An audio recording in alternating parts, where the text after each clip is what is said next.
স্বাধীন গণমাধ্যম ও উদার পরিবেশ নিশ্চিতে নির্দ্বিধায় মত প্রকাশ অব্যাহত আছে। তবে একটি পক্ষ এর অপব্যবহার করেছে বলে জানিয়েছেন প্রধানমন্ত্রীর প্রবাসী কল্যাণ বিষয়ক উপদেষ্টা মাহদি আমিন। বিকেলে তেজগাঁওস্থ প্রধানমন্ত্রীর কার্যালয়ে এক সংবাদ সম্মেলনে তিনি এসব কথা বলেন। বিএনপি সরকারের বিগত 2 মাসের সাফল্যের 7টি বিষয় তুলে ধরতে প্রধানমন্ত্রীর কার্যালয় এই সংবাদ সম্মেলনের আয়োজন করে। ফ্যাসিবাদের দীর্ঘ সময় এবং গত প্রায় 1.5 বছরের অন্তর্বর্তী সরকারের সময় একটি নির্দিষ্ট গোষ্ঠী পরিকল্পিতভাবে বহুমুখী অপপ্রচারে লিপ্ত থাকলেও সামাজিক যোগাযোগ মাধ্যমে অসংখ্য সচেতন নাগরিক স্বতঃস্ফূর্তভাবে শক্ত অবস্থান নিয়ে এসব মিথ্যাচার ও উদ্দেশ্য প্রণোদিত প্রচারণার বিরুদ্ধে জোরালো প্রতিরোধ গড়ে তুলেছেন। উপজেলা কমপ্লেক্সগুলোর পাশে অনেক ক্লিনিক গজিয়ে উঠেছে, এমনটি জানিয়েছেন স্বাস্থ্যমন্ত্রী সরদার মোহাম্মদ সাখাওয়াত হোসেন। বলেছেন, এত ক্লিনিক গজিয়ে ওঠার পেছনে চিকিৎসকরা দায়ী।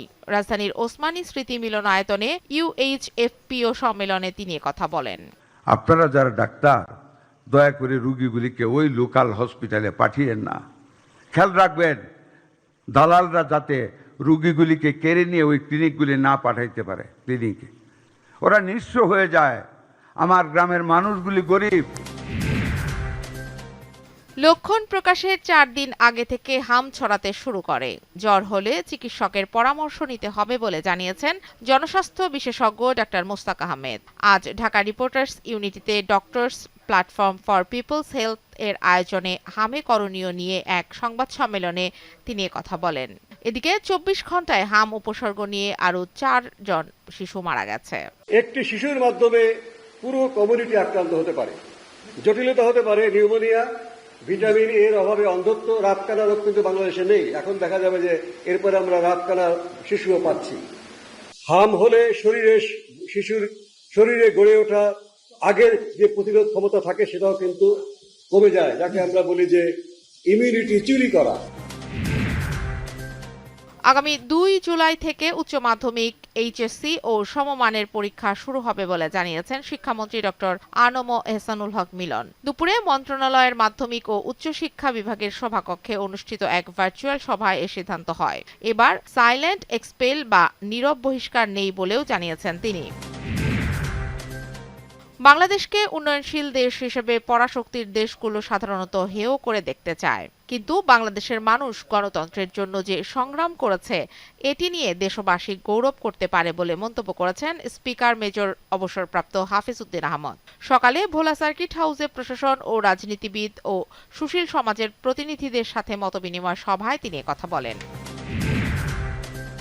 জ্বালানি ব্যবস্থাপনার খোঁজ খবর নিতে রাজধানীর আসাদ গেট এলাকায় একটি পেট্রোল পাম্প পরিদর্শন করেছেন জামায়াতে ইসলামের আমির ও বিরোধী দলীয় নেতা ডক্টর শফিকুর রহমান। দুপুরের দিকে তিনি পাম্পে গিয়ে সরাসরি জ্বালানি সরবরাহ ব্যবস্থা, মূল্য তালিকা প্রদর্শন, গ্রাহক সেবা এবং সামগ্রিক ব্যবস্থাপনা ঘুরে দেখেন। এ সময় তিনি পাম্পের দায়িত্বপ্রাপ্তদের সঙ্গে কথা বলে সেবার মান ও কার্যক্রম সম্পর্কে বিস্তারিত খোঁজ নেন। সারা দেশে জ্বালানি তেলের তীব্র সংকট অব্যাহত থাকায় চরম ভোগান্তিতে পড়েছেন সাধারণ মানুষ। পেট্রোল পাম্পগুলোতে ঘন্টার পর ঘন্টা দীর্ঘ লাইনে দাঁড়িয়ে থাকতে হচ্ছে গাড়ি চালক ও বাইকারদের। ফিলিং স্টেশন মালিকরা জানিয়েছেন, ডিপো থেকে নিয়মিত সরবরাহ স্বাভাবিক না হলে এই সংকট দ্রুত সমাধান সম্ভব নয়। তবে কিছু স্থানে ফুয়েল কার্ডের মাধ্যমে জ্বালানি নিতে পেরে স্বস্তি গ্রাহকদের। বাংলাদেশের ঋণের কিস্তি ছাড় নিয়ে এখনো কোনো সিদ্ধান্ত নেয়নি আন্তর্জাতিক মুদ্রা তহবিল আইএফএম বলে জানিয়েছেন অর্থমন্ত্রী আমির খসরু মাহমুদ চৌধুরী। ওয়াশিংটন ডিসিতে সংস্থাটির উপব্যবস্থাপনা পরিচালক নাইজেল ক্লার্কের সঙ্গে বৈঠক শেষে তিনি এ তথ্য জানান। অর্থমন্ত্রী বলেন, কিছু বিষয়ে সংস্থাটির সঙ্গে আরও আলোচনা দরকার। আগামী 2 সপ্তাহের মধ্যে সেগুলোর সমাধান হয়ে যাবে। তবে দেশের স্বার্থ সরকারের অগ্রাধিকারে থাকবে বলেও জানান তিনি।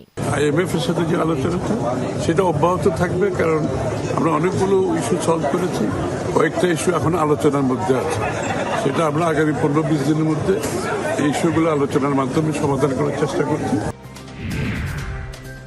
ফের হরমুজ প্রণালী বন্ধের ঘোষণা দিল ইরান। দেশটির রাষ্ট্রীয় গণমাধ্যম জানিয়েছে, যুক্তরাষ্ট্র নৌ অবরোধ প্রত্যাহার না করায় ইরানের সামরিক বাহিনী হরমুজ বন্ধের ঘোষণা দিয়েছে।